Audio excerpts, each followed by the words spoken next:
भारत गौरव आचार्य श्री पुलक सागर जी गुरुदेव के प्रवचन और लेटेस्ट धार्मिक भजन व कार्यक्रम निशुल्क देखने व सुनने के लिए हमारे YouTube चैनल जीन शरणम मीडिया को आज ही सब्सक्राइब करें और सबसे पहले देखने के लिए बेल आइकन पर क्लिक जरूर करें। अपना मौन खोलिए, जय जिनेन्द्र की ध्वनि से अपना मौन खोलिए, जय जिनेन्द्र बोलिए, जय जिनेन्द्र बोलिए, अपना मौन खोलिए, अपना मौन खोलिए। जो कमरे में सो रहे हैं वो भी नीचे आइए। बोलो ऋषभदेव भगवान की जय, बोलो महावीर भगवान की जय, परम पूज्याचार्य श्री पुष्पदंत सागर जी मुनि महाराज की जय। बोलिए भारत गौरव राष्ट्र संत पुष्प जिन शरणम प्रणेता आचार्य श्री 108 पुलक सागर महाराज की। नकलची बंदर हो तुम।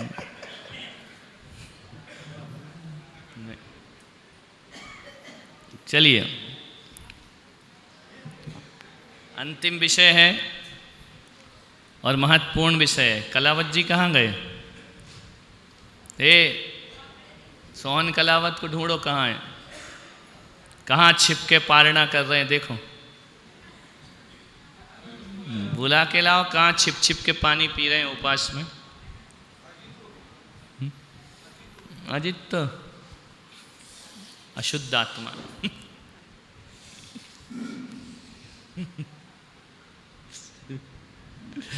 तो कल क्या चल रहा था? भगवान के स्वरूप, एक तो बाह्य स्वरूप और अंतरंग स्वरूप। ध्यान रखो। देखो, दुनिया में बहुत से भगवान हैं या नहीं हैं? कितने भगवान को जानते हो? 7.5 करोड़। 33.5 करोड़ इतने भगवान हैं। स्वयंभू, स्वघोषित, है ना? अब इतने भगवानों में आइए, आओ श्रुत केवली, आओ। सोत केवली सो के आ रहे, श्रुत नहीं। श्रुत केवली इतना बड़ा दर्जा कैसे दे देंगे? सोत केवली, केवल गान में जो सो रहे हैं। तो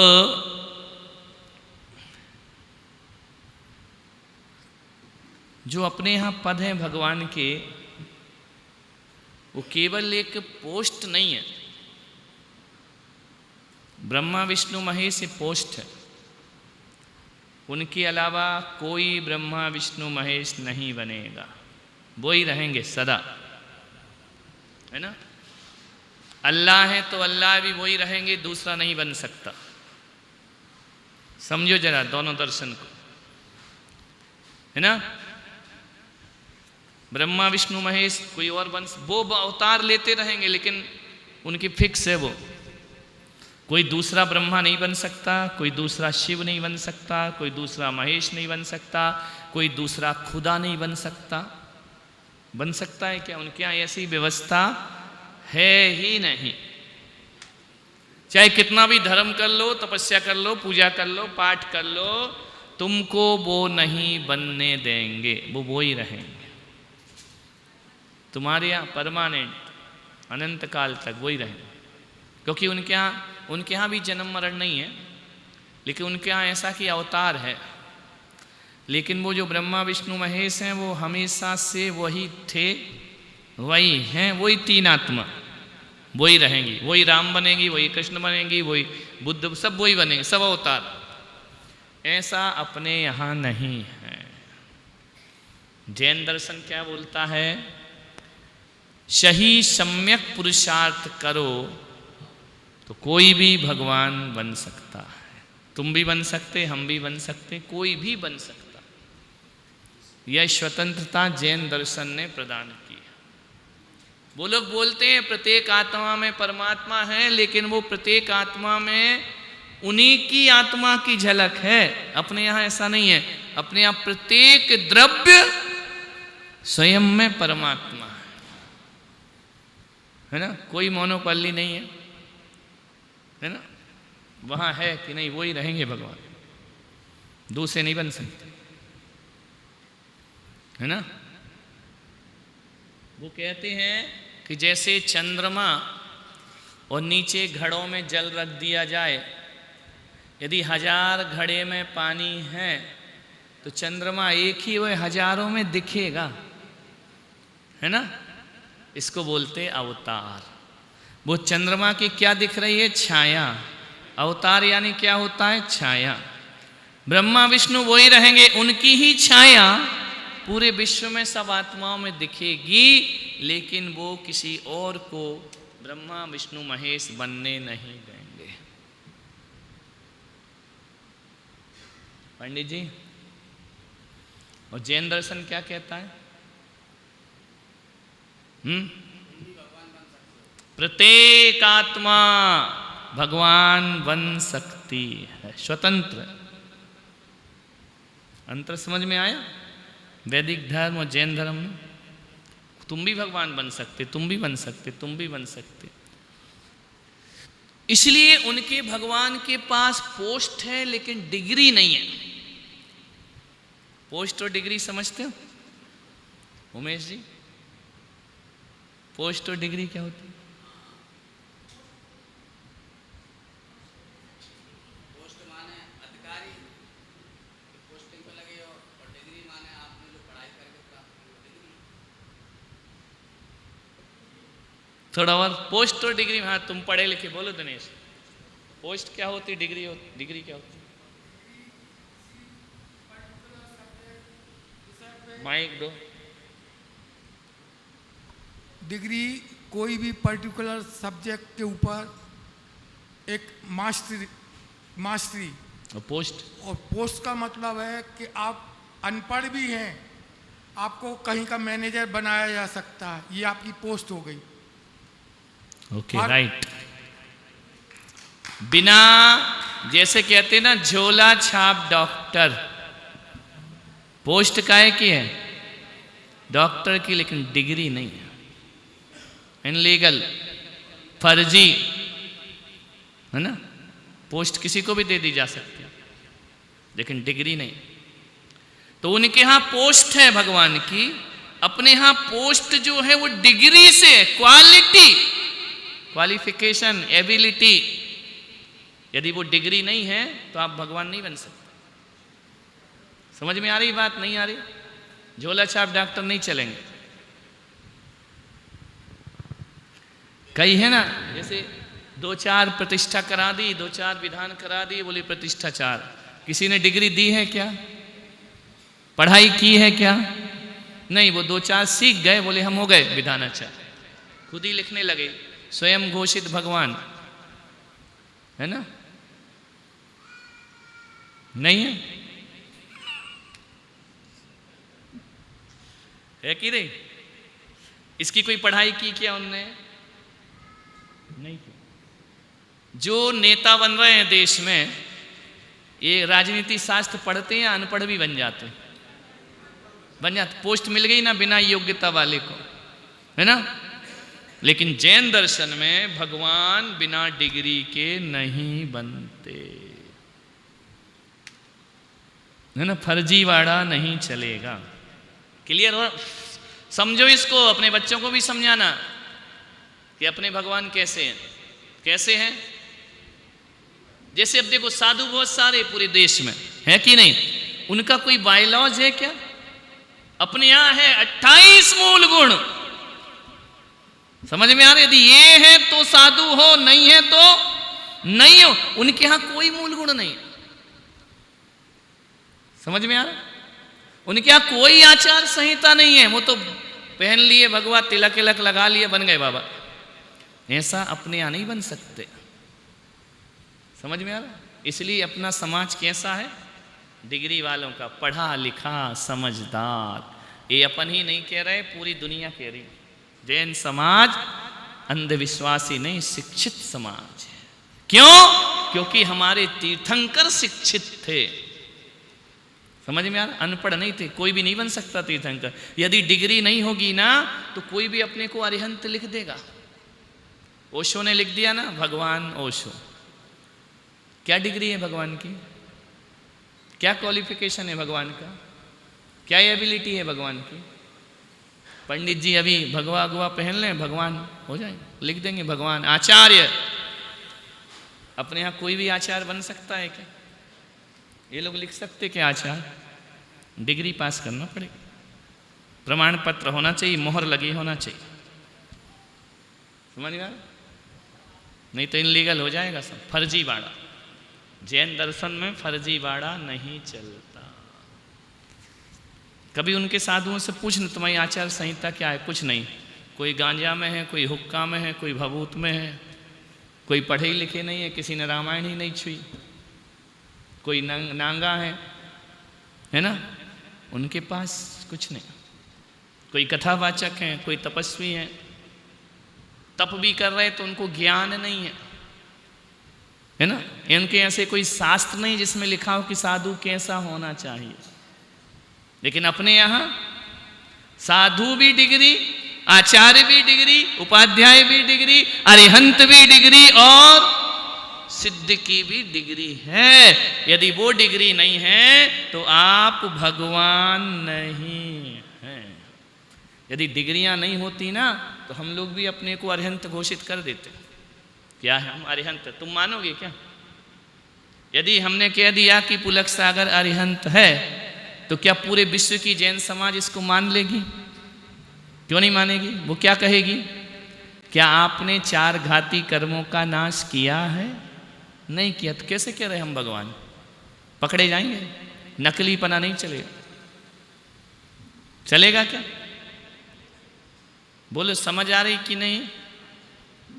यदि डिग्री नहीं होती तो कोई भी अपने को अरिहंत साबित कर देता।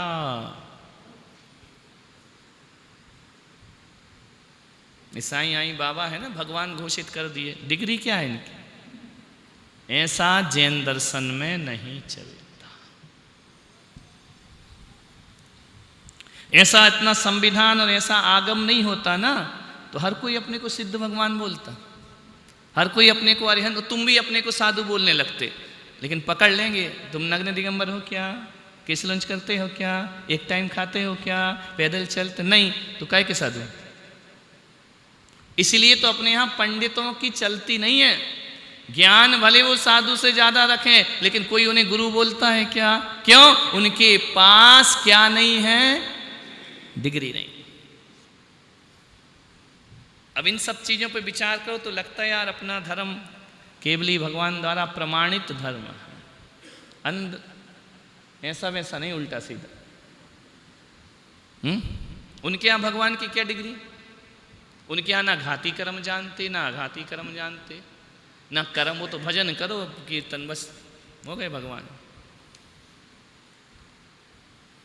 बात समझ रहे हो कि नहीं? ऐसे चुप क्यों बैठे हो?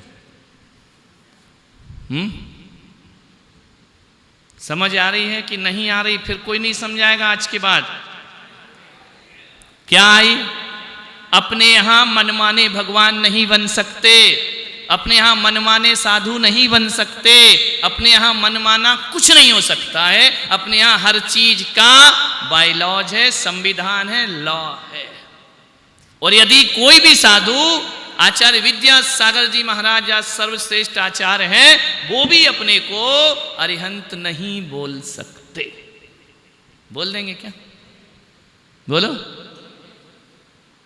क्यों नहीं बोल सकते? क्योंकि हमारे यहां बच्चा बच्चा जानता है कि अरिहंत किसे कहते है ना।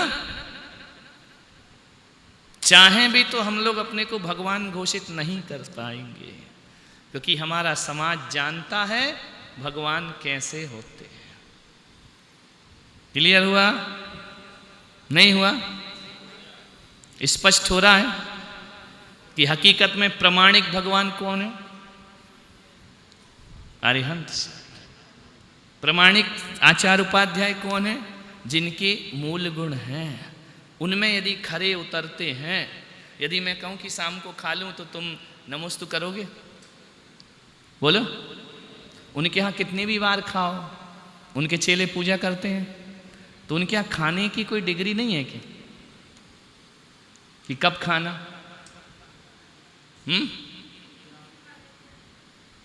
कभी भी खा लेते थे। अरे अपनी जैन साधु उनमें भी हैं वस्त्रधारी, कभी भी खा लेते। तो ये भगवान की डिग्री है क्या? साधु की डिग्री है क्या? नहीं है। नहीं आ रहा समझ में? तो खरा धर्म कौन सा हो गया? क्योंकि यहां अकेली पोस्ट नहीं है, पोस्ट के साथ दिनेश जी क्या है? योग्यता, पढ़ाई, डिग्री, परीक्षाएं।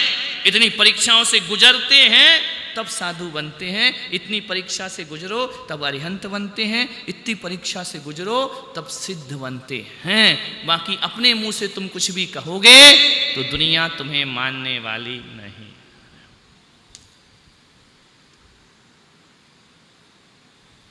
फ्रॉड हो सकता है अपने यहां, फ्रॉड होते ही कुर्सी से उतार देगी समाज। जिस दिन गलत किया ना, कपड़े पहना देगी, है ना? नहीं पहनाएगी। दूसरी टाइम खाते पीते देख लिया ना, तुरंत कपड़े ले आएगी समाज कि अब तुम महाराज नहीं। एक छोटा सा बच्चा भी कह देगा ये महाराज नहीं है। समझ में आ रहा? ये तो 2 टाइम खा रहे, ये कैसे महाराज? गलत क्रिया करते आप देखोगे तो इनकी डिग्री रद्द कर दी जाएगी, पोस्ट भी छीन ली जाएगी। तो सच्चाई कहां है? अरे बोलो रे भाई, बोलो बोलो। जिन शासन, ये सब बातें तुमको मालूम नहीं है। बस अरिहंत हैं, सिद्ध हैं, महाराज हैं। ऐसे कैसे महाराज? तो इनने कह दिया कि भगवान को कसौटी पे कसना। कौन भगवान हो सकता है हमारा? तो बोले भगवान का बाह्य स्वरूप पहला क्या है? पहला बाह्य स्वरूप उनका यही है मुद्रा, खड़गासन, या बाकी नींद वाली मुद्रा नहीं, चलते फिरते वाली मुद्रा नहीं, खाना खाते मुद्रा नहीं, नाचते मुद्रा नहीं, मारते मुद्रा नहीं, लड़ते मुद्रा नहीं, डराते मुद्रा नहीं। ये सब हमारे भगवान नहीं हो सकते। पहली शर्त लगा दी। क्या? कौन होगा भगवान? जिसका मुद्रा कैसी होना चाहिए? बोलो। खड़गासन या पद्मासन। दूसरा बाह्य स्वरूप क्या बताया? कि वो भगवान हमारी कसौटी पे तभी कसा होगा जब अलंकार आभूषण नहीं पहनता होगा।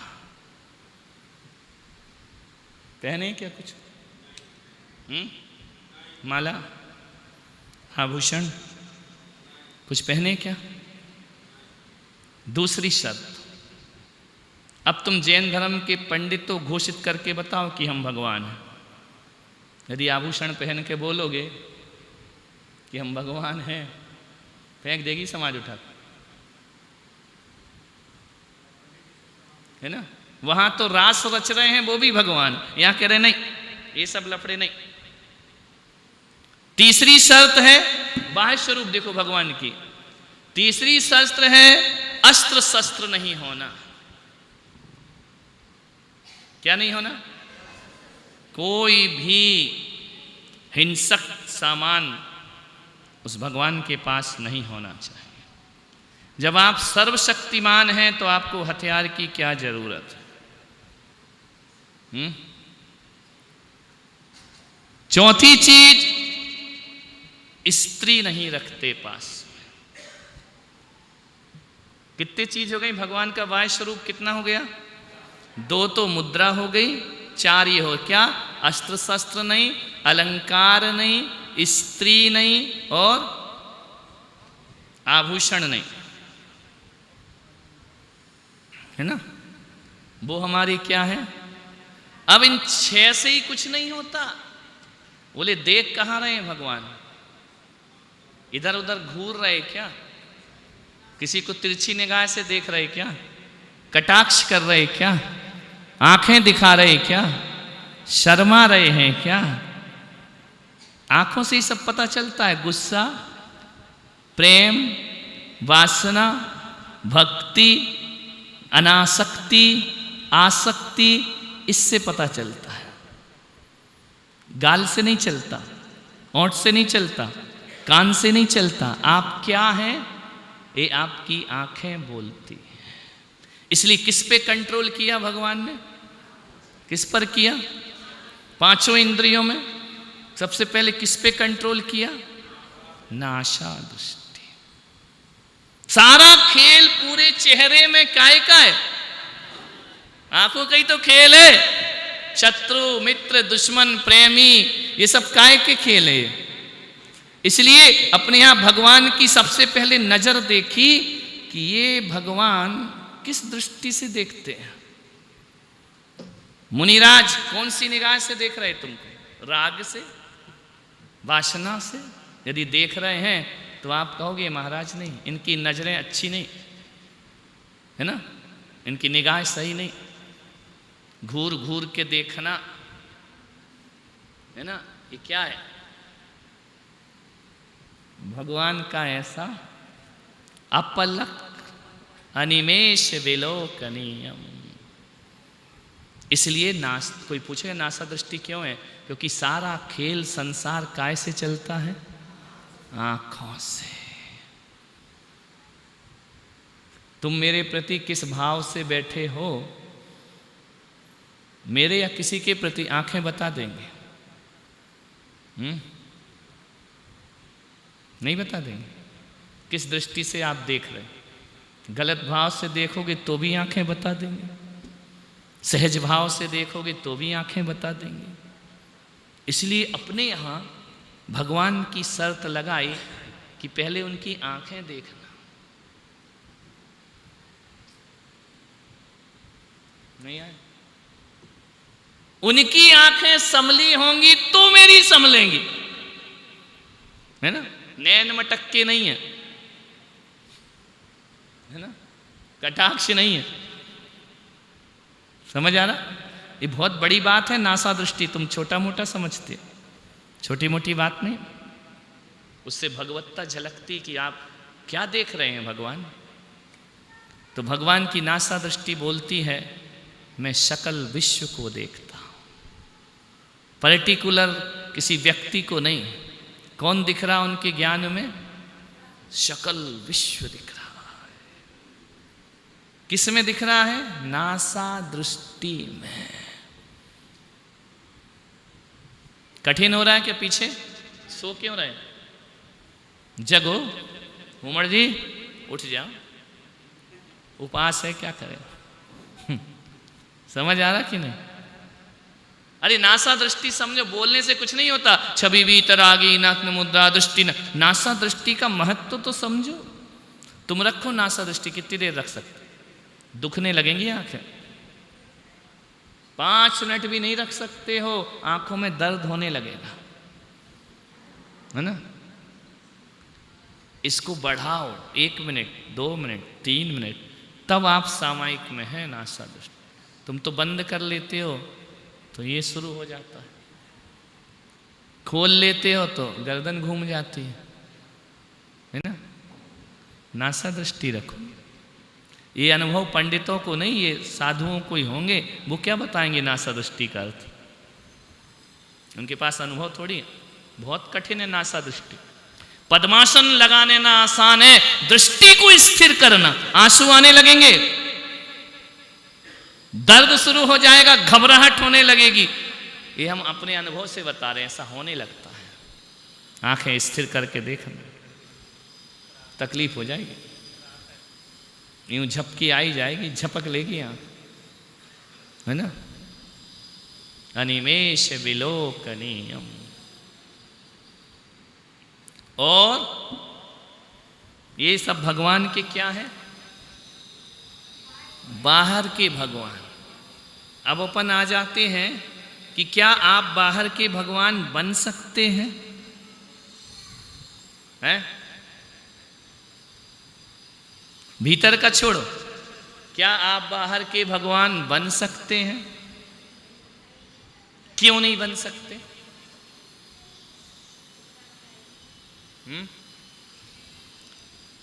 बाहर के भगवान तो बन सकते हो ना, क्यों नहीं बन सकते? नहीं, बिना डिग्री, बाहर में डिग्री नहीं चाहिए, भीतर से डिग्री आती। क्यों नहीं बन सकते? बाहर से ऐसे बैठने में क्या है? ये बाहर की वजह से भीतर के भगवान बने हैं या भीतर के कारण बाहर ऐसा दिख रहा है? बोलो बोलो फटाफट। हम लोग नग्न हैं इसलिए महाराज है, या भीतर से महाराज है इसलिए नग्न है? बाहर से नग्न तो तुम लोग वॉशरूम में हो ही जाते हो, तो क्या भगवान हो जाता है? नहीं हो जाते? अरे भीतर से मुनि इसलिए बाहर दिख रहा है, भीतर इच्छा नहीं होती तो ऐसे बैठ जाते क्या? तो भगवान अरिहंत भीतर से पहले भगवान बने हैं, तब बाहर झलक रहा है। तो बाहर का भगवान बनना सहज है या नहीं, आसान है कि नहीं? बोलो बोलो, क्यों नहीं है? कपड़े उतारो, बैठ जाओ, अस्त्र शस्त्र स्त्री पर सब फेंक फांक दो, अलग कर दो, और ऐसे पद्मासन लगा के बैठ जाओ, तो कितनी देर बैठोगे? तो क्यों तुम्हारी पलक क्यों झपकती है, उनकी क्यों नहीं झपकती? इस पे विचार होना चाहिए। मेरी नासा दृष्टि क्यों नहीं लगती, उनकी क्यों लगती? अरे मैं अनिमेष यदि आंखें खोल के बैठूं तो नहीं बैठ सकता ज्यादा देर, वो क्यों बैठ जाते, हम क्यों नहीं बैठते? अब वो आएगा अंतरंग के भगवान से। समझ में आ रहा? वो अपने हाथ ऐसे क्यों नहीं करते, हम क्यों करते? वो अपना आसन क्यों नहीं बदलते, हम क्यों बदलते? वो भी तो इंसान है।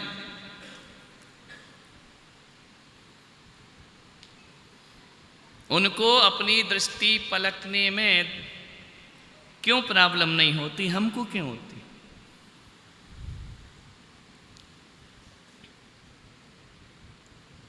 बोलो, कसम खा के आए क्या कि कितना भी बोलो हमें नहीं बोलना? ये तो छोटे से विषय हैं। इसका मतलब है कि तुमने अभी तक इतने वर्ष तक भगवान को केवल बाहर से देखा है, इसलिए तो उत्तर नहीं आ रहा।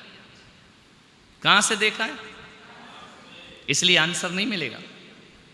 मैं आपसे पूछ लूं कि आप नासा दृष्टि क्यों नहीं रख सकते और भगवान क्यों रख लेते हैं? आपके पास आंसर नहीं।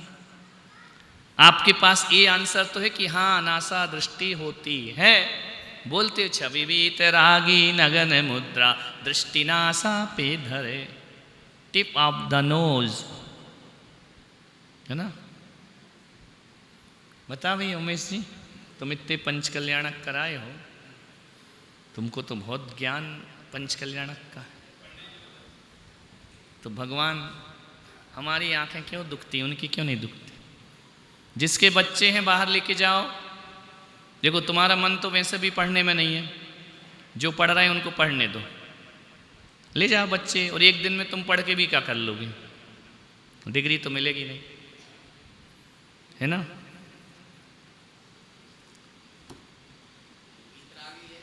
ये कोई उत्तर नहीं। बीतरागी है तो क्या हुआ?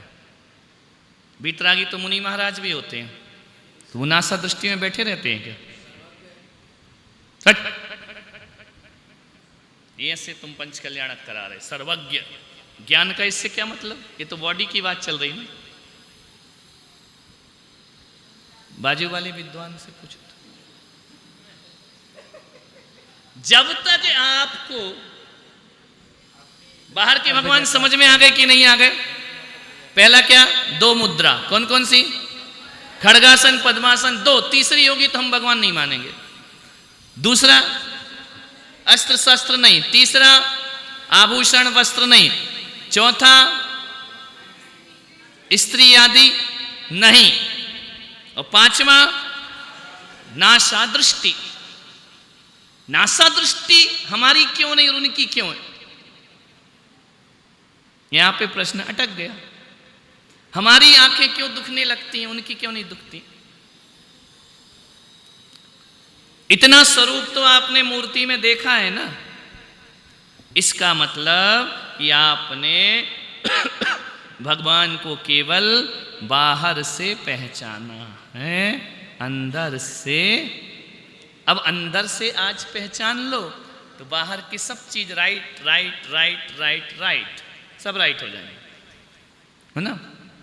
तो अंदर से भगवान कैसे होते हैं? समझ में आया? अपने यहां भगवान की पोस्ट नहीं, क्या है? डिग्री। समझ में आ रहा? ऐसी पोस्ट नहीं दे देंगे कि तुम भगवान बन जाओ, नहीं तो हर कोई भगवान बन जाएगा। पहले डिग्री देखेंगे कि आपके पास वो डिग्री है या नहीं है। अब देखो भगवान भीतर से कैसे होते हैं, है ना। तो पहला भीतर का भगवान बिल्कुल एक, उसमें सब समझ आ जाएगा आपको, इनके उत्तर मिल जाएंगे सबके। भीतर का भगवान 18 दोषों से रहित होता है। कैसा होता है? 18 दोष रहित जिनवर अरिहंत देव को नमस्कार। कितने दोषों से रहित हैं? दोष बॉडी में नहीं होते, दोष भीतर होते हैं। बॉडी में उन दोषों की प्रतिक्रिया होती है। दोष कहाँ है? गुण और दोष कहाँ होते हैं? आत्मा में। शरीर में तो अभिव्यक्ति होती है, शरीर में गुण और दोष होते हैं क्या? वो तो मुर्दा है। गुण और दोष कहाँ होते हैं? आत्मा के अंदर, है ना। इसलिए अंदर का भगवान कौन सा है? आत्मा वाला। और बाहर का भगवान कैसा है? शरीरगत। शरीरगत कौन से हैं? केवल अरिहंत। सिद्धों के पास बाहर का भगवान नहीं है, बॉडीलेस। सिद्ध केवल अंदर के भगवान है, बाहर है ही नहीं उनके कुछ। और अरिहंत, इसलिए मंदिरों में मूर्तियां अरिहंत की होती हैं, सिद्धों की। उनका शरीर नहीं है ना, है ना। और मूर्तियां ये किसकी हैं? अब महावीर स्वामी इस समय सिद्ध हैं कि अरिहंत? भाव निक्षेप से फिर निक्षेप लगेंगे, है ना। भाव निक्षेप से तो सिद्ध है, और स्थापना निक्षेप से क्या है? समझ में आए? निक्षेप पड़ेगा अनियोग द्वार, उससे पूरा आगम उससे ही चलेगा कि जो हक। भाव निक्षेप कौन? साक्षात। तो साक्षात सिद्ध महावीर स्वामी क्या है? सिद्ध है। और स्थापना में महावीर स्वामी क्या है? तो मंदिर किसके बनते हैं? अरिहंतों के, क्योंकि उनका शरीर। इसलिए पहले नमो सिद्धाणम नहीं बोलेंगे, पहले क्या बोलेंगे? नमो अरिहंताणम, क्योंकि वो स्थापना निक्षेप में दिखते हैं। क्लियर हुई बात? तो बाहर का भगवान अरिहंत परमात्मा, बाहर प्लस भीतर। और सिद्ध का शरीर नाम कर्म का नाश कर देंगे तो बाहर का परमात्मा खत्म। अब क्या बची? शुद्ध आत्मा, प्योर आत्मा। उसमें एक भी पुद्गल परमाणु नहीं है। अघाती कर्म का नाश। आयु भी गई, नाम भी गया, अंतराय गोत्र भी गया, सब चले गए। क्लियर हुआ? सिद्ध भगवान कैसे हैं? अंतरंग के परमात्मा। और अरिहंत भगवान कैसे हैं? अंदर के भी। और चलो अब 18 दोष से रहित। 18 दोष के नाम मालूम किसी को? कौन से 18 दोष नहीं होते आत्मा में, शुद्ध आत्मा?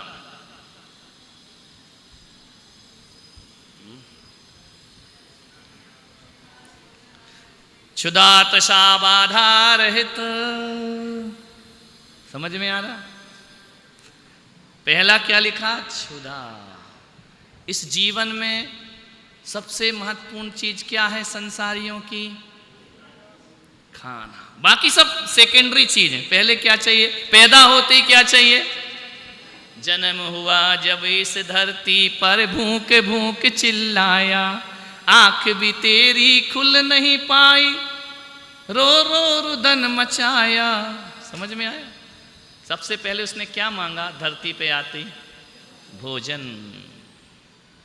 भगवान ने क्षुधा रोग का नाश कर दिया। समझ में आ रहा?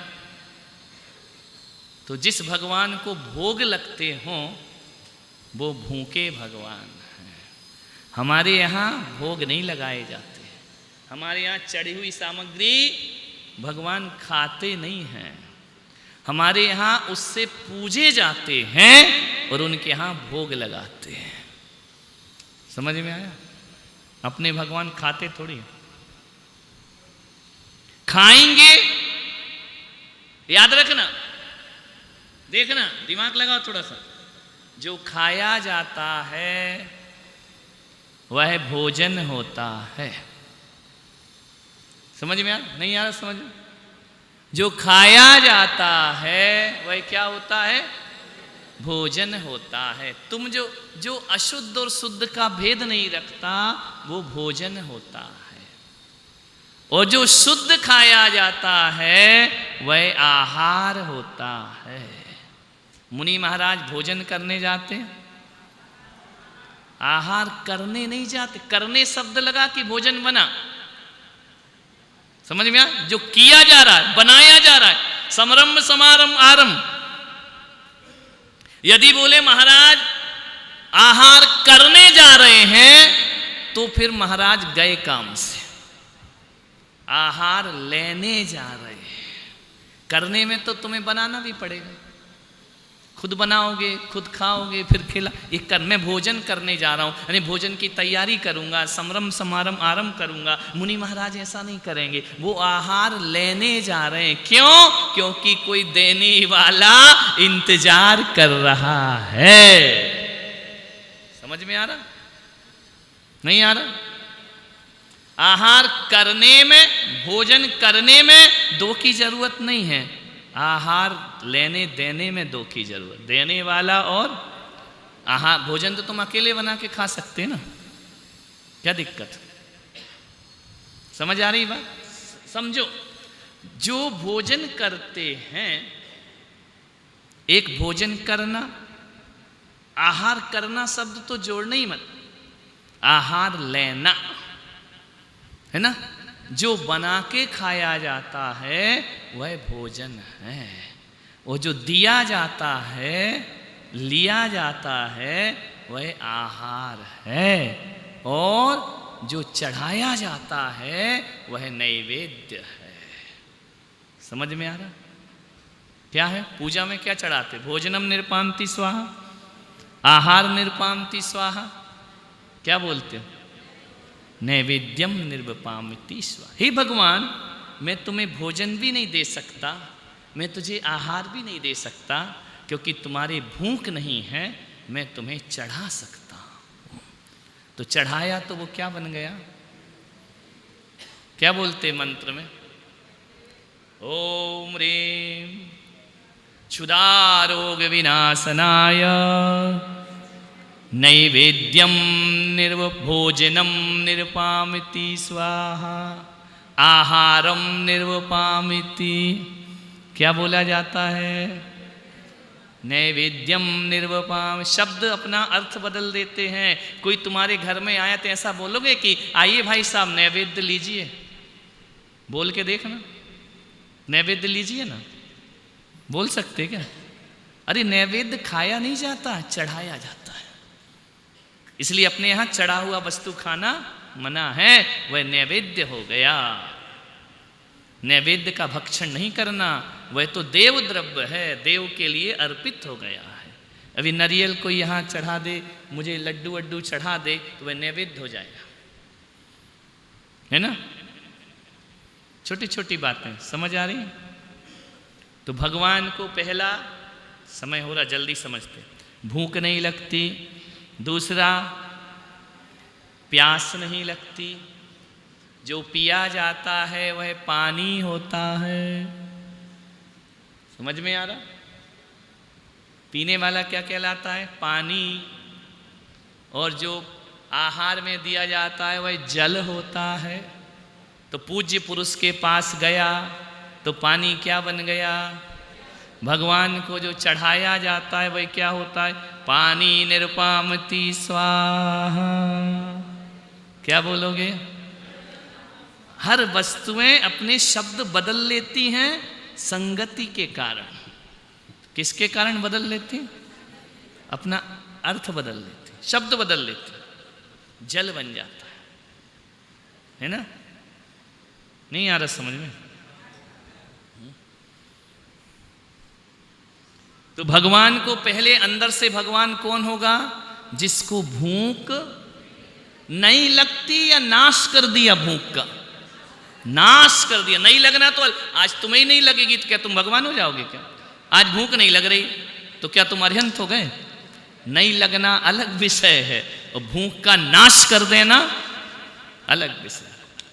दूसरा, प्यास नहीं। तीसरा, भगवान बूढ़े नहीं होते। तीर्थंकर भगवान की मूर्तियां नव यौवन अवस्था की हैं, वृद्धावस्था की नहीं है ना? बुढ़ापा नहीं आता। कभी देखे कोई भगवान की झुर्रियां पड़ी ऐसे बैठे हो? नहीं। तीर्थंकर, भाव तीर्थंकर भी बूढ़े नहीं होते और स्थापना तीर्थंकर भी बूढ़े। 83 लाख 84 लाख पूर्व भगवान की आयु रही, लेकिन 84 लाख पूर्व तक वो यौवन ही रहा, बूढ़े नहीं हुए। जैसे देवता कभी बूढ़े नहीं होते, सौधर्मिंद्र कभी बूढ़ा नहीं होगा, उनकी झुर्रियां नहीं पड़ेंगी। उत्तम शरीर, अपना कैसा शरीर? 3rd क्लास है ना? उनका कैसा है? ब्रांडेड, क्वालिटी वाला। अपना तो 3rd क्लास शरीर। पंचम काल में हर चीज 3rd क्लास है। अपनी बुद्धि, अपना शरीर, अपनी हड्डियां, अपना सहनन, जो बिल्कुल फेंकने जैसा है, पंचम काल से उससे अपना निर्माण हुआ है। कोई काम का नहीं है शरीर, न मोक्ष जा सकता, न 7वें नरक जा सकता, कुछ नहीं कर सकता है। हल्की क्वालिटी का शरीर है, घटिया क्वालिटी का शरीर, हर चीज घटिया मिली अपने को। भंगार का आइटम, थोड़े में सिर दुख जाता है, थोड़े में गर्मी पसीना बहता है, वो लगा दिया है ना? उनको ऐसा नहीं, उनको सब हाई फाई मिलता है ना? तीर्थंकरों को। इसलिए वो कभी बूढ़े, जन्म जरा मृत्यु तीनों नहीं उनके पास, और रोग नहीं होते। अब भगवान को रोग क्यों नहीं होते यार? बीमार क्यों नहीं होते?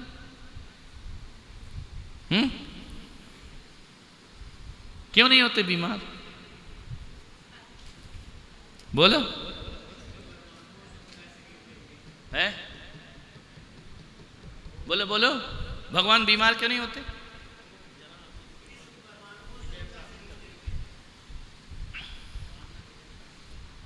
देखो,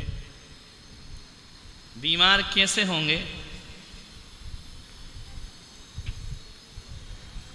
जब उनके अंदर, वो ग्रस्त में भी बीमार नहीं होते तीर्थंकर, कभी छींक भी नहीं आती उनको, कभी सर्दी जुकाम भी नहीं होता। असाता वेदनी का नाश है उनके, इसलिए बीमार नहीं होते। अशाता माने पाप कर्म नहीं है उनके पास, पाप से बीमार होते हैं। अशाता वेदनी से उनने नाश कर दिया।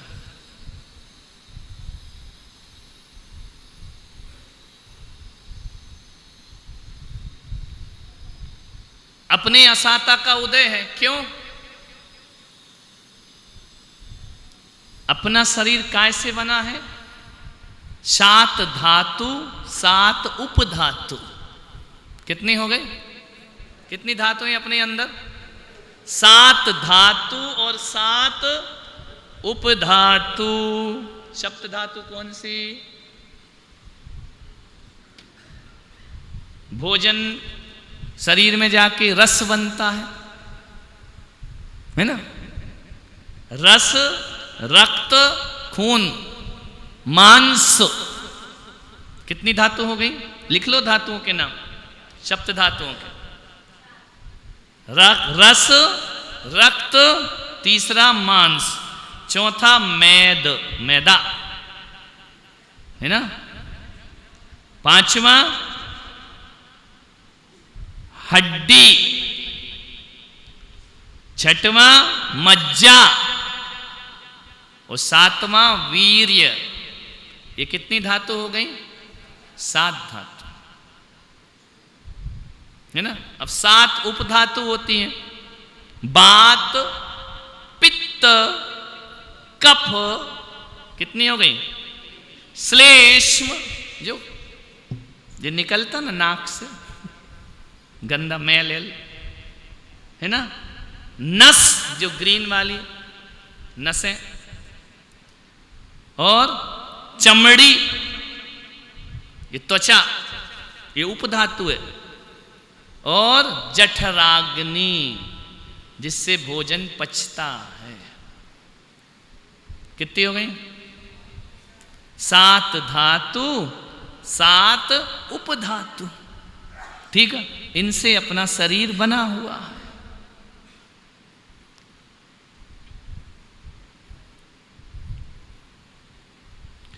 अब जो भगवान है ना, जैसे अरिहंत भगवान बन जाते हैं, देखो ये क्या बता रहे हैं, लक्षण, डिग्री, कौन होगा अरिहंत भीतर से। तो जब भगवान बनते हैं, घाती कर्म का नाश होता है, अरिहंत परमात्मा बनते हैं तपस्या करके। ऐसी दशा अपनी भी हो, इस भाव से पढ़ना। आज नहीं हो, किसी ना किसी जन्म में हमारा भी ऐसा ही जीवन होना चाहिए। इस धातु उपधातुओं का जीवन तो हर जन्म में बिता लिया, अब ऐसा जीवन जहाँ 7 धातु और उपधातु ना हो, तो कैसा होगा वो शरीर? जैसे केवल ज्ञान होता है, कभी स्फटिक की मूर्ति देखी है? कैसी होती? ट्रांसपेरेंट है ना? उसमें कुछ नहीं है। अरिहंत बनते ही हड्डियां गायब, अरिहंत बनते ही नसें गायब, अरिहंत बनते ही समोसरण में जाते ही सारी धातु उपधातु गायब। चमड़ी रहती है कि नहीं है? उपधातु है, वह भी गए। नहीं आ रहा? तो जैसे स्फटिक मणि की मूर्ति होती है, उसके अंदर क्या होता है? कुछ नहीं। ऐसी देह भगवान की हो जाती है। स्फटिक मणि और अरिहंत के शरीर में केवल इतना सा अंतर है कि अरिहंत भगवान का मूवमेंट करता है शरीर, स्फटिक मणि का नहीं करता है। वो अजीव है, वो जीव है। लेकिन शरीर कैसा हो जाता है? ट्रांसपेरेंट। कब?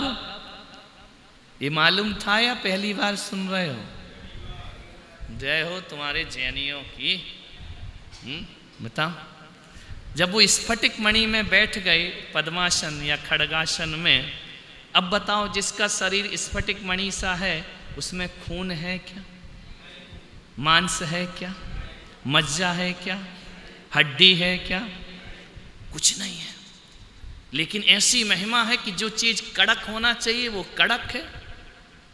हाथों में ये जोड़ मूवमेंट करते हैं, लेकिन हड्डियां नहीं है। इसको बोलते हैं परम औदारिक शरीर। परम औदारिक माने शुद्ध शरीर। अपना कैसा है? अशुद्ध शरीर।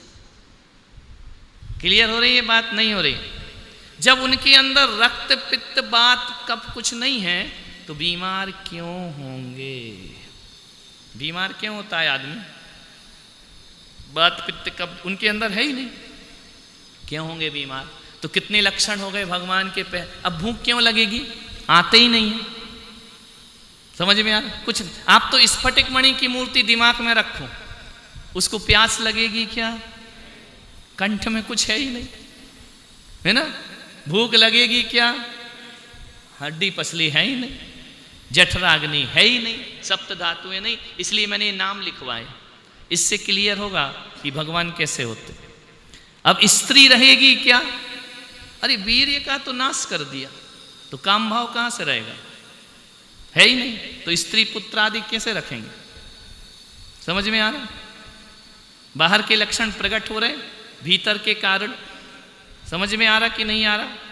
अब उनका जन्म मरण होगा क्या? कुछ नहीं होगा, है ना। और क्या नहीं होगा? पहला, भूख नहीं लगेगी। दूसरा, आप ध्यान में अपने आप को स्फटिक मणि का महसूस करना, मैं स्फटिक मणि का भगवान बन गया हूं। आंख बंद करके फिर देखना, क्या मुझे भूख लगेगी, प्यास लगेगी? नहीं लगेगी। बुढ़ापा आएगा? कहां से आएगा बुढ़ापा? चमड़ी गई, बूढ़ी तो चमड़ी होती है ना, तो उनकी तो चमड़ी है ही नहीं, तो बूढ़ी कैसे होगी? सदा जवान रहेंगे। तीसरी, चौथा, उनको बीमारी नहीं होगी। पांचवा, जन्म मरण नहीं होगा। छठवां, लिखते जाना, छठवां क्या नहीं होगा? मृत्यु नहीं होगी। सातवां, भय नहीं होगा। क्यों नहीं डरते? डरेंगे क्या भगवान? उनकी बॉडी को कुछ हो ही नहीं सकता, तो डर किस बात का? अपन तो शरीर को कुछ ना हो इससे डरते हैं ना, उनको कुछ हो ही नहीं सकता। कोई क्या कर सकता उनके शरीर का?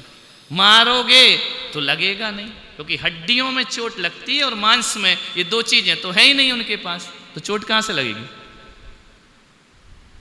चोट काय में लगती है? कोई तुमको पत्थर मारे तो काय में चोट लगेगी? मांस में और नसों में लग गई तो खून निकलने लगेगा। ये तो सब गायब है, तो चोट कैसे लगेगी?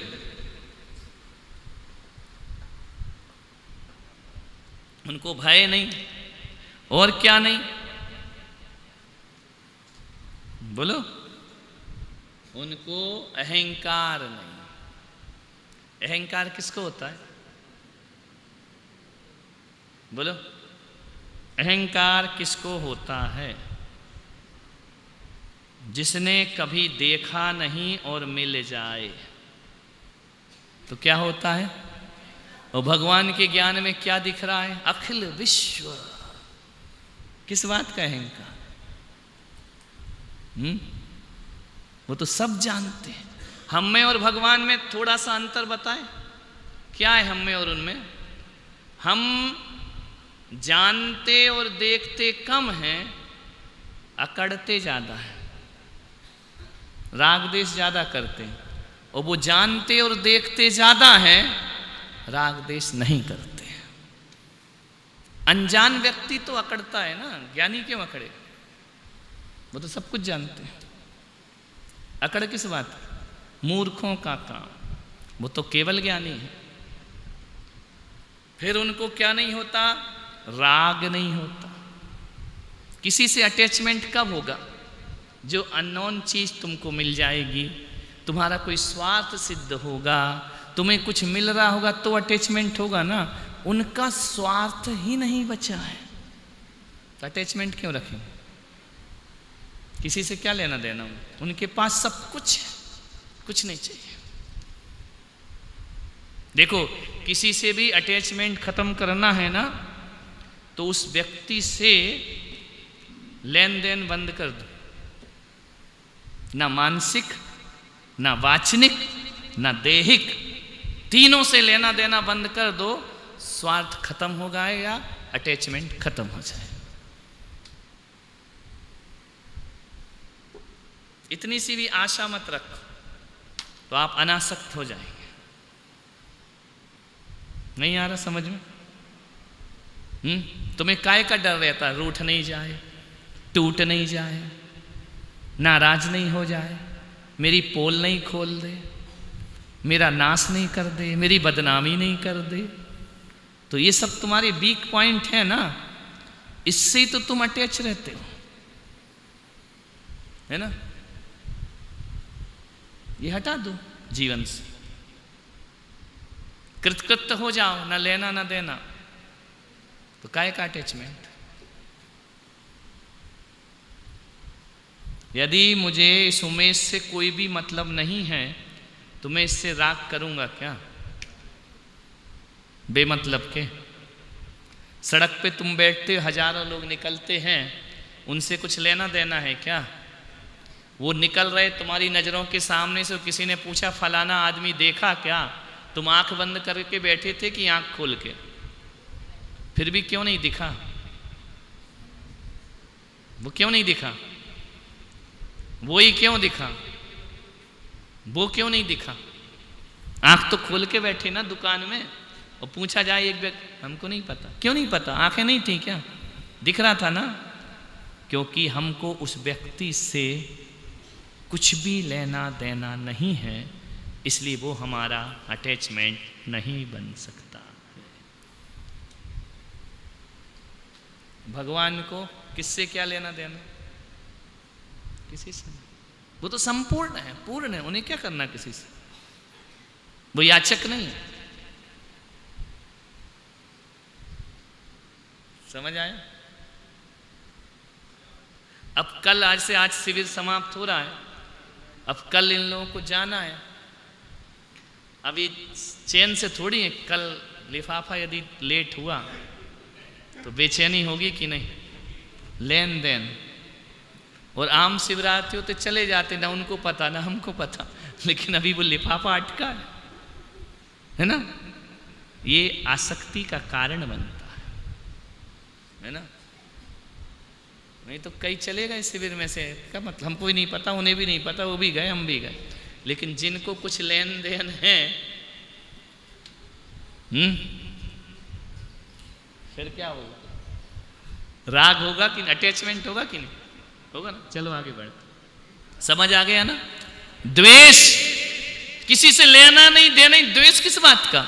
वीतरागी भगवान को कोई द्वेष नहीं होता। मोह की तो बात ही मत करो, मोहिनी कर्म का तो उन्होंने नाश कर दिया है। फिर चिंता, काहे की चिंता भगवान को? रात भर अब चिंता है ना पंडित जी को कि कुछ होगा कि नहीं। आशा रखी है तो चिंता होगी, है ना? भगवान को कोई आशा। अरति, अरति माने है? माइक देना, क्या बोल रहे? जोर से बोलो। अरति माने नहीं, अरति माने काम थोड़ी होता। काम भावना रहित है? काम भावना रहित नहीं, ये अर्थ ही नहीं।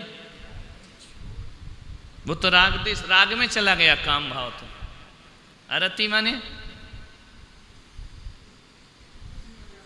रति और अरति तुम्हारे अंदर है कि नहीं? रति, रति माने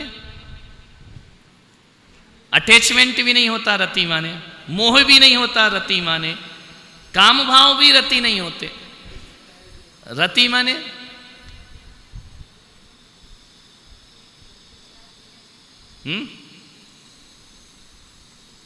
रति का अर्थ क्या? रति और अरति दो शब्द है ना। माइक दो, माइक माइक, सुनाई नहीं दे रहा है। रति क्या होती, अरति क्या होती? राग और द्वेष में काम और वो दोनों चले जाएंगे। आसक्ति, वो तो मोह में चला गया ना। भगवान को मोह नहीं होता 11वें नंबर पे। फिर अरति दोबारा शब्द लिया है। आसक्ति को अरति कहोगे? नहीं, अनासक्ति है नहीं, उसको भी नहीं। वह तो मोह में जाएगा। मोह का नाश हुआ तो अनासक्ति हो गई। रति शब्द कहां से आ गया?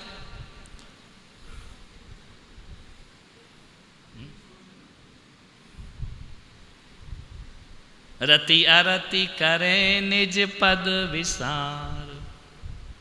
भगवान अरति भाव में है। अरति का अर्थ होता है बोर नहीं होना। बोरियत को रति कहते हैं, ऊब रहे हैं।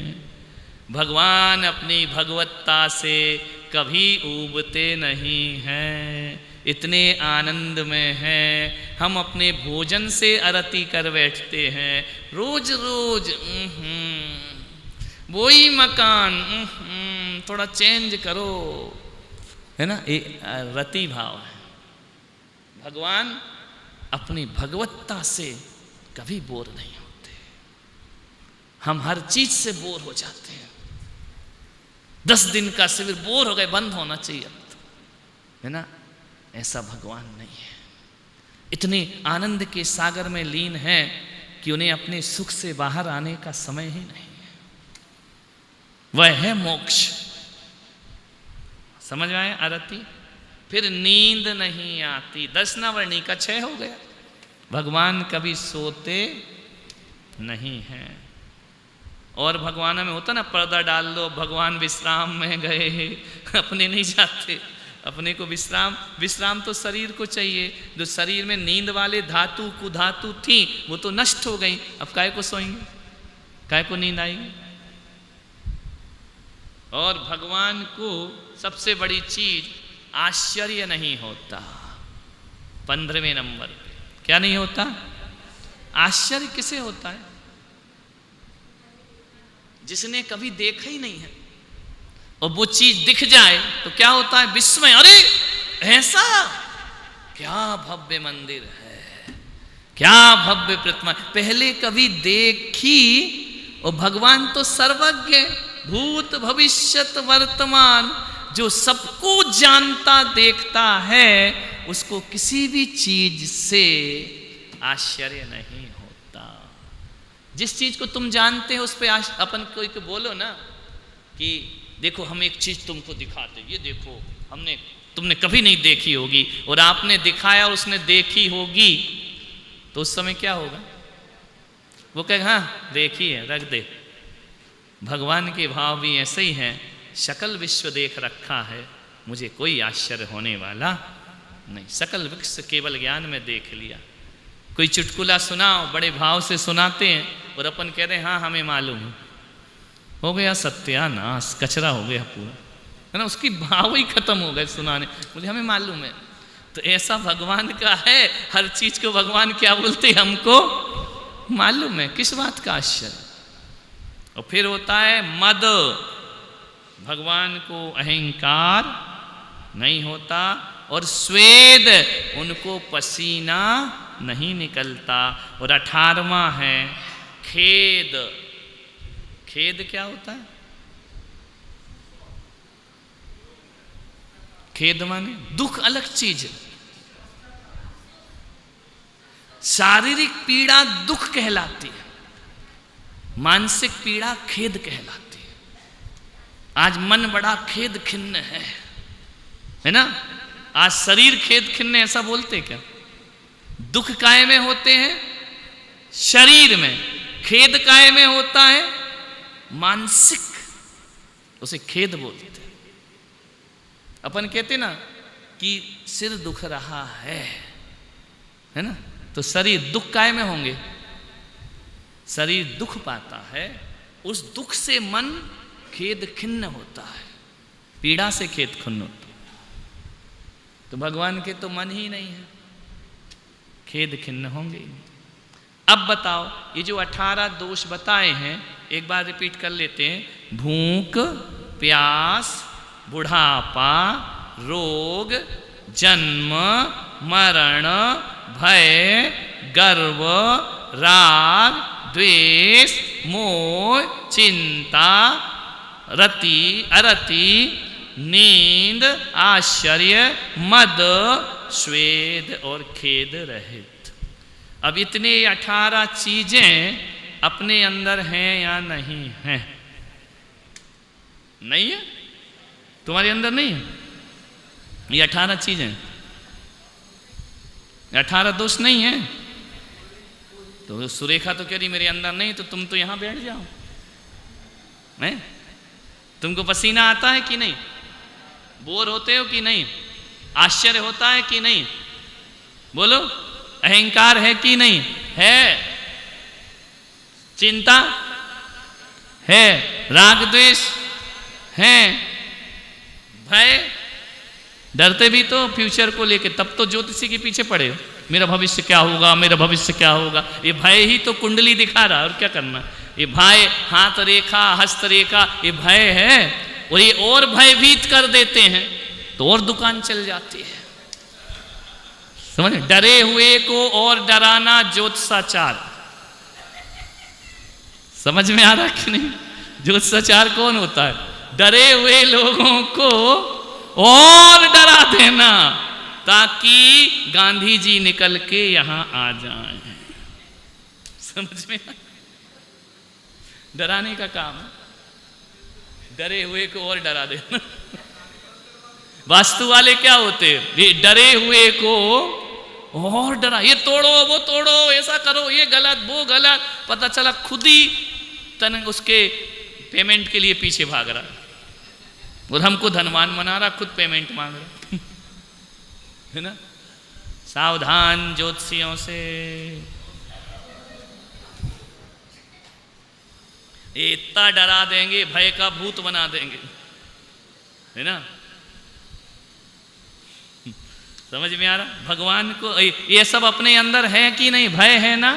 मरण होगा कि नहीं? जन्म होगा कि नहीं? बुढ़ापा होगा कि नहीं? भूख प्यास लगती है कि नहीं लगती? अब जैन दर्शन कहता है जिसको ये सब चीज होती हैं वो भगवान नहीं है। अब घोषित करो तुम कि मैं भगवान हूं, पकड़ लेगा जैन दर्शन। नहीं, हम नहीं मानते हैं। ये किसके लक्षण हैं? संसारियों के। भगवान के लक्षण अब क्लियर हो गए, अब तुमको बिल्कुल क्लियर हो गया होगा, नहीं हुआ? बाहर से भगवान, और अब ये चीजें 18 दोष अन्य किसी देवी देवता में है या नहीं है? हैं तो वो भगवान कैसे होंगे?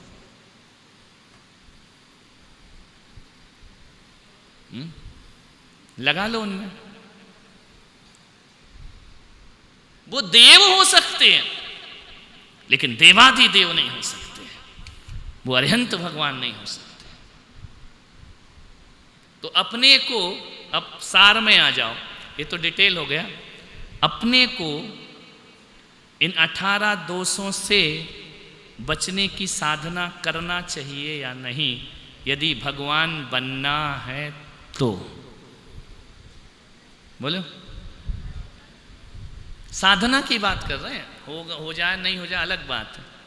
प्रयास भगवान बनने का करना है तो ये सब चीजें, कंट्रोल, संयम, तब इसकी आदत आत्मा को पड़ेगी। और ये आदत पढ़ते पढ़ते पढ़ते पढ़ते पढ़ते पढ़ते एक दिन ये आत्मा परमात्मा बन जाएगा। अभी नहीं बनेगा, आदत पढ़ते पढ़ते पढ़ते पढ़ते। तो अपन इसको आदत 18 दोषों की डाल रहे हैं या दोषों से रहित होने की डाल रहे हैं? आत्मा को कैसे संस्कार दे रहे हैं? बोलो, दोष बढ़ाने वाले दे रहे कि कम करने वाले दे रहे? अभी प्रैक्टिकली बताओ जरा, शास्त्र मत बोलो कि नहीं हम कम करने वाले दे रहे हैं, बढ़ा रहे हैं ना। तो इससे जन्म मरण होगा कि खत्म हो जाएगा? होगा।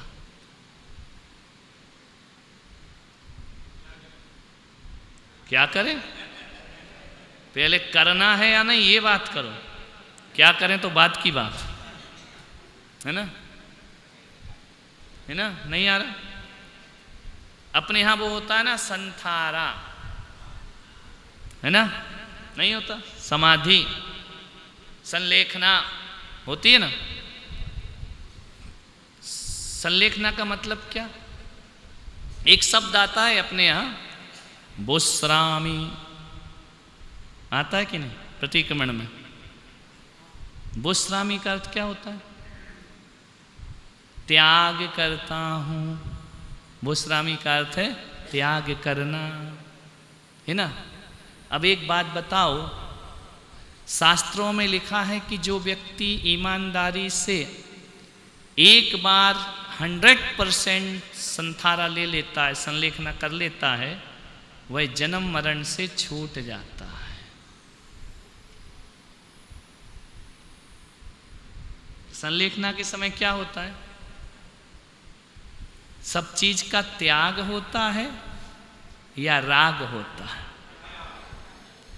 यदि इस आत्मा ने मृत्यु के समय सब चीज़ों का त्याग कर दिया, आकांक्षाएं भी छोड़ दी, इच्छाएं भी छोड़ दी, तो फिर अब वो किसके लिए जन्म लेगी?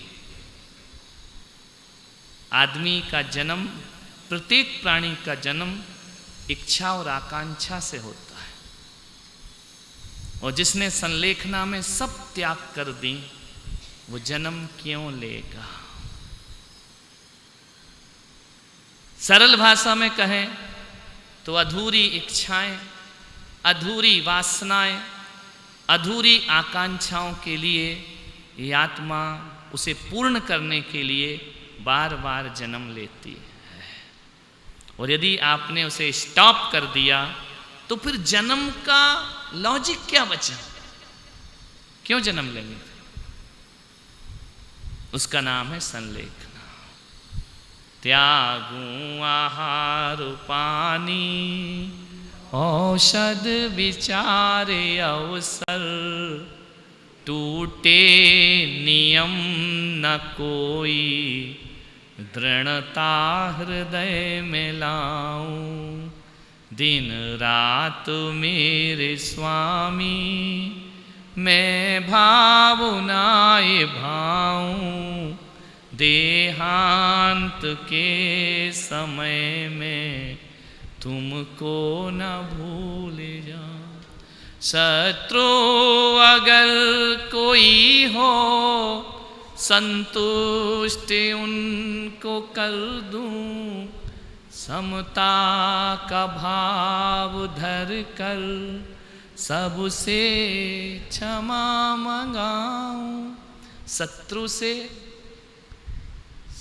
माफी मांगना धर्म नहीं है, उसे संतुष्ट कर देना कि तू मेरे प्रति अब थोड़े से भी द्वेष भाव तो नहीं रखा है। और जब वो प्रसन्नता से कह दे कि नहीं मेरा मन निर्मल है, अब होती है उत्तम क्षमा। समझ में आता? यदि उसको संतुष्ट नहीं किया, आप कहते वो नहीं सुन रहा तो हम क्या करें, हमने तो क्षमा मांग ली। क्षमा मांग ली, संतुष्ट किया क्या? उसके मन को हल्का किया क्या? उसके मन को निर्मल किया क्या? नहीं किया ना, तो वह उत्तम क्षमा नहीं है। समझ में आ रहा? अरे मरते समय तो क्षमा कर दो रे भाई, जीते जी नहीं किया, नहीं तो जन्म मरण होगा। समझ में आ रहा? एक शब्द है ना, अभी अपन बोलेंगे, 5 मिनट और हैं। एक शब्द है मिच्छामि दुक्कडम, है ना? है कि नहीं? क्या मतलब होता है इसका?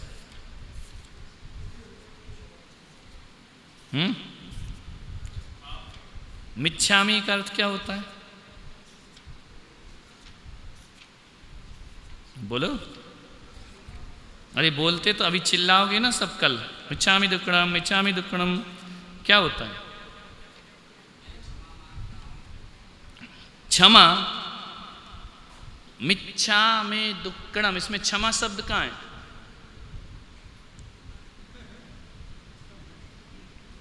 क्षमा किसका? मिच्छा का अर्थ क्षमा, क्षमा होता है क्या?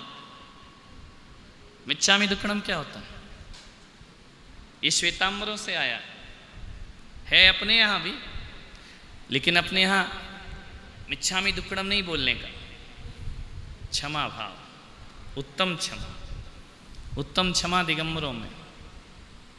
क्षमा वाणी, मिच्छामि दुक्कडम वाणी है क्या? तो मिच्छामि दुक्कडम क्या होता है? समझो इसको, नहीं तो अपन नकल बहुत मारते हैं। मोबाइलों में आया, उसको सेंड कर दिया, उसको कर दिया मिच्छामि दुक्कडम, मिच्छामि दुक्कडम क्या होता है? मेरे, मिच्छामि का मतलब है मिथ्या हो में, मैं माने मेरे, दुक्कडम माने दोष, दुख नहीं। दुक्कडम का दुख नहीं, मेरे दोष मिथ्या हो में। किससे बोल रहे हो? दोषी से या निर्दोषी से?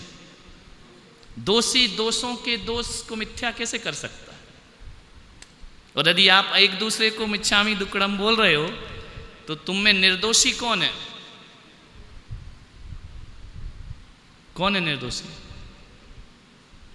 तो दोषी दोषी को कह रहा मेरे दोष मिथ्या हो गए। ये आपस में बोलना चाहिए या भगवान को बोलना चाहिए? भगवान के लिए लिखा है, हे भंते मिच्छामि दुक्कड़म, आप निर्दोष हैं, 18 दोषों से रहित हैं, मैं दोषों से सहित हूं, मेरे दोषों का नाश कर दो, मिथ्या कर दो। तुम चोर चोर को कह रहा मिच्छामि दुक्कड़म, हत्यारा हत्यारा को कह रहा मिच्छामि दुक्कड़म, पापी पापी से कह रहा मिच्छामि दुक्कड़म। एक ऐसी परंपरा चली पड़ी है, वो अपने को नहीं करना। यदि तुम ये कल्पना सीमा एक दूसरे को मिच्छामि दुक्कड़म बोले, ये चोर चोर मौसेरे भाई हैं, ये क्या दूसरों के दोष मिथ्या करेंगे? अरे जो स्वयं दोषी है वो दूसरों को दोष मुक्त कैसे करेगा? कीचड़ कीचड़ को साफ कर देगी क्या? कपड़ा मैला है तो कीचड़ नहीं, साबुन साफ करेगी। और कीचड़ लगाओगे तो साफ होगा क्या? तो दोष कीचड़ कीचड़ से मिच्छामि दुक्कड़म नहीं बोलने का, ये केवल अरिहंत सिद्ध से बोला जाता है, हे प्रभु मिच्छामि दुक्कड़म। आपस में तो उत्तम क्षमा। सॉरी तो विदेशों का है, उसमें आत्मीयता नहीं है, मिच्छामि दुक्कड़म नहीं बोलने का। इसलिए अपने यहाँ धर्म उत्तम क्षमा से शुरू होता है और क्षमा वाणी पे एंड हो जाता है। जो उत्तम क्षमा तुमने दिल में पहले दिन धारण करी है, उसे आखिरी दिन वाणी में ले आना, उसका नाम क्षमा वाणी। मिच्छामि दुक्कड़म कोई पर्व है क्या?